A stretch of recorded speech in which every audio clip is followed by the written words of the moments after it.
Thank you very much, Speaker, and I rise to speak on the government's matter of public importance, or should we say the government's position to pat themselves on the back and avoid real topics that are going on in our community. And whilst they sit there today and talk about their big build project, I think it's very important we also reflect on the current road state in Victoria. And not one person on that side will get up and talk about Tess Clark. And Tess Clark was killed on Kooyurup Road the other week with her unborn son. In the car was also her other two sons. And the family are going to have to live with that forever. The loss of Tess, the loss of an unborn child, and the injuries to the two children in that car. And her husband Shane, every day, will have to live with it. And recently, just a few days after, scooter rider Don, a 60-year-old, was going along the same stretch of road when a hit and run occurred and Don ended up in hospital. And tragically, on Tuesday, Don passed away from that same accident.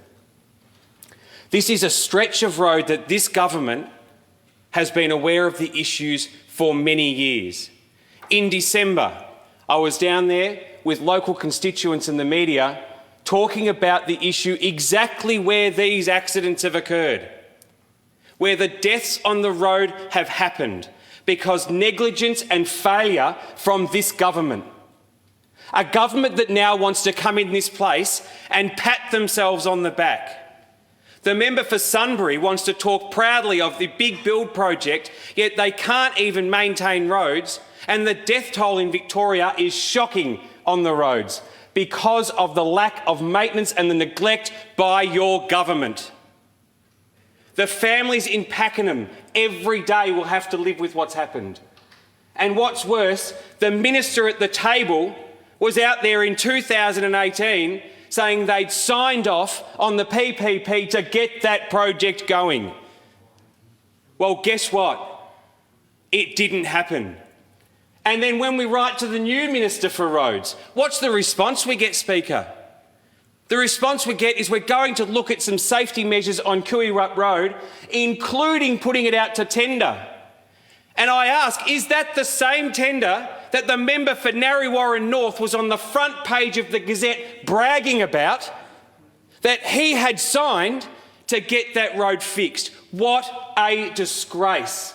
Because if that road was fixed, if those potholes hadn't just been filled in with crappy tar that had come out continuously, Tess and her unborn child would be alive today. Don would not be having his family plan a funeral. And it lies on your shoulders. In 2016, if you want to ignore and say it's not an issue, Ms Shing in the other place raised a constituency question to get that road fixed and to find out what upgrades were going to happen. A Labor member of the upper house raised this issue in 2016. And we all know, Speaker, when you get up in government and you raise a constituency question or adjournment, you know the answer. It's just common practice. You don't get up unless you know the answer. And the answer would have been quite simple, wouldn't it? We're on path to fixing that road. But you didn't. You absolutely failed. And every member speaking after me, I ask you to acknowledge the families that have died on the roads from the failure in upgrades, the failure in maintenance, the nearly 20 years of neglect on roads in Victoria, not just in metropolitan Melbourne, but across the whole state. And our road toll remains the same. Last year was the first time we've had a decline in the road toll of the degree that it was because of COVID, the amount of numbers less on the road. We actually had about 60% less to 70% less cars on the road at some stages, and the road toll was still down only 20%. We had an increase the year before. And what has the government done? They come into this place and they want to brag. They want to brag about the big build project. Well, I'll give you something to brag about, and going back to our original speaker, brag about the waste you've actually had along the way. Brag about the fact that you can't manage a project, and every time you go $1 billion over project, Every time you put $1 billion into a project you don't do, that's $1 billion that could fix roads in Victoria and save lives. And I want to note, because the camera will be currently on me, every Labor member in this parliament at the moment is looking down. And I ask you, keep your eyes down. Why? Because you shouldn't be proud of what is happening. We've got members here representing Casey and Cardinia. Sitting up the back, the member for Narre South and Narre North. Where's your voice on this? Where's your voice on the fact that people are dying on the roads in your communities? That's right, member for Narre South, look down, because you shouldn't be proud. You shouldn't be proud. You've got a history in our area of absolute and utter neglect. 20 years where roads have been failed to be addressed. And what have we seen? We see more and more deaths on those roads. Gunbuyer Park, a magnificent park down on the Princess Highway. The community has continuously called for upgrades and safety to that intersection. They can't even get a meeting with the Minister for Roads, can't even get a meeting with his Chief of Staff, can't get a meeting with even an advisor in the office.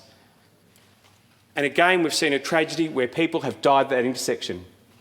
A great family day out has turned into planning of a funeral for another mother.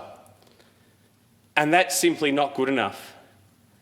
When they want to talk about the big build projects and they want to talk about the railway lines, and I'm sure that plenty will get up and talk about the high capacity railway lines. Let's talk about the waste on that and where you could have been investing your money. The high capacity railway trains should have been on the lines more than 12 months ago, and I think it might be about 18 months ago now, when again, the government was out with the spin, with their media releases, making sure the media's out there. How good are we? We're delivering for Victorians. Those trains are not on our railway lines. They sit down at Pakenham, waiting to be used again. And every day that they're sitting there not being used is costing Victorians money. Every day it's delayed is more cash out of the bank. Money that could be invested in road safety initiatives.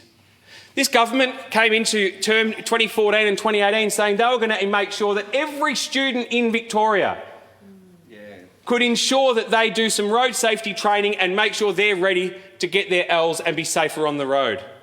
What happened? Minister, Speaker, it has not happened. It is an absolute failure of this government again. They are lucky to get 20 minutes in classroom discussions. If you want to have a change in the road safety outcomes, if you want to improve people's lives, prove you can manage what's there to start with, and when you say you're going to deliver a project around road safety, particularly around young people, deliver it. Go out there and deliver it.